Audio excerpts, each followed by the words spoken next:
And now the final piece of your DNS records is adding the DMARC record. So I'm just going to go back to the dashboard here. I'll go to the dashboard. This is in the no hassle hosting in the new server, which Neto advises everybody's going to be moved across to at some stage. So in the new server, you would go to here, DNS management. Now this client doesn't happen to have DKIM enabled, so I'm not going to actually add the DMARC record, but I will show you how to do it.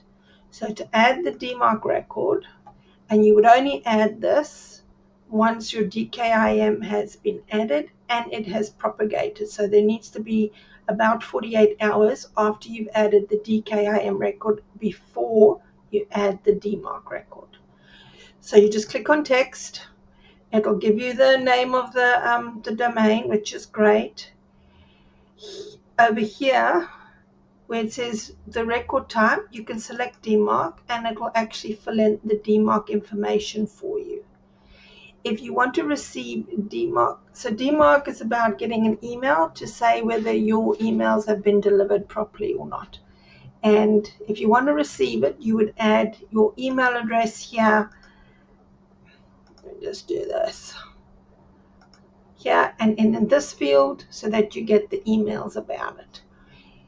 You don't have to fill anything else in. This is all good. And then you would just select add, and then your DMARC record is added.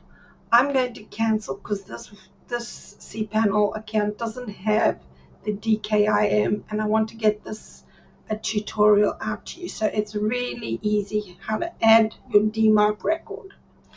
So this final part is about adding the DMARC record if you're in a different hosting cPanel, and I'm going to use mine as an example. So again, we go to the area where the domain names are stored. So it's under Domain Zone Editor for me. So I will click on Manage. Just one sec.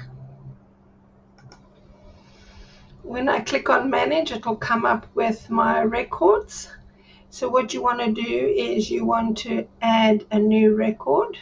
So you just click on Add a new record. So I'm just going to add a new record. So you've got to put in a zone name. So for me, it would be my website, tdigitaldesigns.com. It has to be a text record, and it's DMARC. So to get the DMARC, you want to go to the link that I've added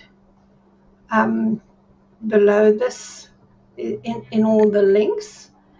So it looks like this. It's a Google Workspace admin, and it gives you very nicely this DMARC link here. Gives you the information for it. I'm going back to my cPanel. So you would add it in like so. You would have to change the domain name to be, for me it's ET Digital Designs. And then you would click Save Record. Now I'm not going to save because I've already got the DMARC in place. But that's how you do it. And once you've saved it, then that's it. You've set up your DMARC records, you've set up your SPF, DKIM, and your DMARC is the last one.